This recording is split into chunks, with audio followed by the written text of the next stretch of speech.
अस्सलाम वालेकुम मेरे प्यारे दोस्तों, कैसे हैं आप। मैं हूं आपका होस्ट मोहम्मद आजम समीर। आज जो कंट्री मेरे पास है ना, वो है जी सऊदी अरेबिया, उसका टूरिस्ट वीज़ा। अगर तो दोस्तों आप स्कैमर से बचना चाहते हैं ना और ख़ुद वीज़ा अप्लाई करना चाहते हैं तो फिर ये वीडियो है आपके लिए। और अगर आप बस स्कैमर्स के हाथों स्कैम होना चाहते हैं या किसी के थ्रू अप्लाई करना चाहते हैं तो फिर आप इस वीडियो को स्किप कर दें। उसकी वजह ये है कि मेरा मकसद ये होता है कि आप लोगों को ट्रू इन्फॉर्मेशन देना, ना कि आप लोगों को एजेंट के हाथों लुटने के लिए छोड़ देना। तो दो तरीके होते हैं दोस्तों सऊदी अरब का वीज़ा लेने के। सऊदी अरब का वीज़ा ले सकते हैं दो तरीक़ों से। पहला तो है जी ऑनलाइन वीज़ा और दूसरा है जी कौंसलेट के ज़रिए स्टिकर वीज़ा लेना या एम्बेसी के ज़रिए वीज़ा लेना। तो हम दोनों वीज़ों की बात करते हैं। पहली बात तो ये कि पाकिस्तान ई वीज़ा की कैटेगरी में नहीं है, यानी कि आप ई वीज़ा के लिए एप्लीकेबल नहीं है, लेकिन आप ई वीज़ा अप्लाई भी कर सकते हैं। वो कैसे कर सकते हैं, उसके 4 वेज़ हैं कि आप ई वीज़ा के लिए एप्लीकेबल हैं। तो दोस्तों उसके 4 वेज़ में पहला वे तो ये है कि अगर आपके पास यूके का वीज़ा है या शेंजन वीज़ा है, valid visa, then you can apply for e visa. ये तमाम जो इन्फॉर्मेशन है ना, आपको ये जो ऊपर वेबसाइट नज़र आ रही है ना, ये एम्बेसी की वेबसाइट है पाकिस्तान के अंदर। यहाँ पे आपको ये इन्फॉर्मेशन मिल भी जाएगी। दूसरा तरीक़ाकार है कि जिसके थ्रू आप ई वीज़ा ले सकते हैं, वो है कि अगर आपके पास USA का वैलिड वीज़ा हो या आपके पास रेजिडेंट परमिट हो, फिर आप ई वीज़ा अप्लाई कर सकते हैं। आप GCC कंट्री के रुकन हो, मेंबर हो, या वहाँ पे आपके पास रेजिडेंट परमिट हो, जैसे कतर हो गया, UAE हो गया, दुबई हो गया, तो फिर आप अप्लाई कर सकते हैं। आप 1 साल का वीज़ा भी ले सकते हैं। या इसके अलावा आप परमानेंट रेजिडेंसी आपके पास हो USA की या ऑस्ट्रेलिया की, ठीक है।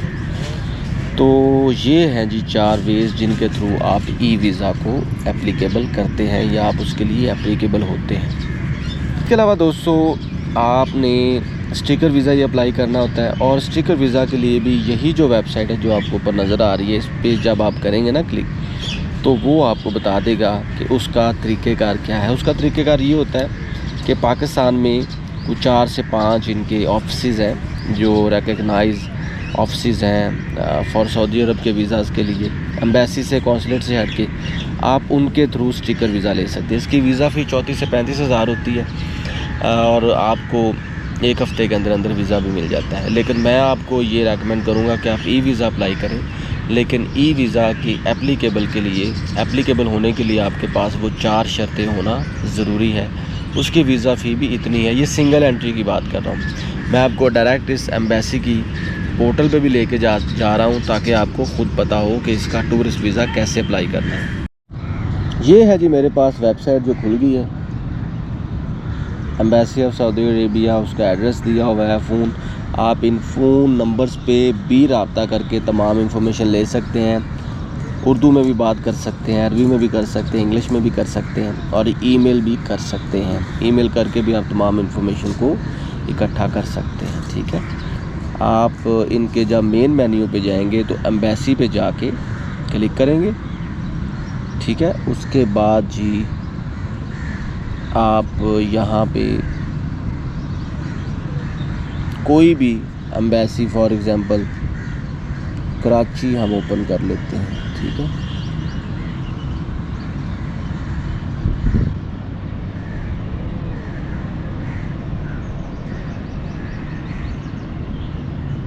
आपने कौंसलेट पे अप्लाई किया, कौंसलेट पे आप ये कराची चले जाएं या इस्लामाबाद चले जाएं, यहाँ पे आएगा जी वीज़ाज़, ये देखें, ठीक है। यहाँ पे आपको सारा पता चल जाएगा कि आप विज़िट वीज़े के लिए जा रहे हैं। उसके बाद जी आप टूरिज़म के लिए जा रहे हैं। नेशनैलिटी आपकी जी पाकिस्तान है,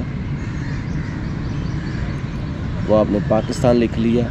उसके बाद जी अब देखें, वैलिड वीज़ा फॉर UK या US या शेंजन वीज़ा हो, फिर आप ई वीज़ा अप्लाई कर सकते हैं। वैलिड रेजिडेंस GCC कंट्री की हो या परमानेंट रेजिडेंट USA, इन तीन जो है ना क्लॉजेज़ में आप ई वीज़ा अप्लाई कर सकते हैं। अगर आप इनमें से कोई भी नहीं है तो फिर आप नन पे करेंगे जी अप्लाई।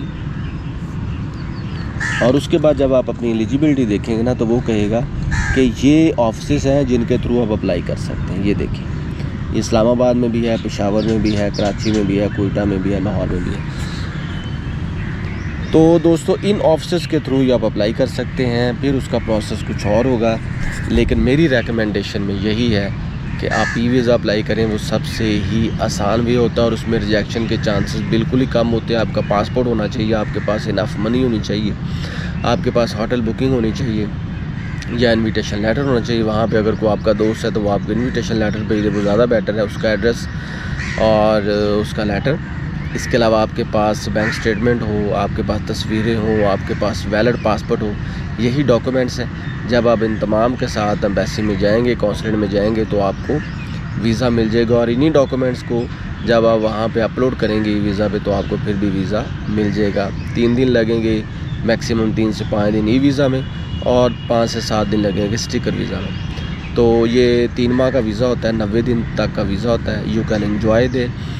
तो दोस्तों मैं कोई वीज़ा एजेंट नहीं हूँ, ना ही मैं कोई लॉयर हूँ। आपने ख़ुद अप्लाई करना होता है, मेरा काम होता है आपको ट्रू गाइड करना, और ये मेरा डिस्क्लेमर भी है।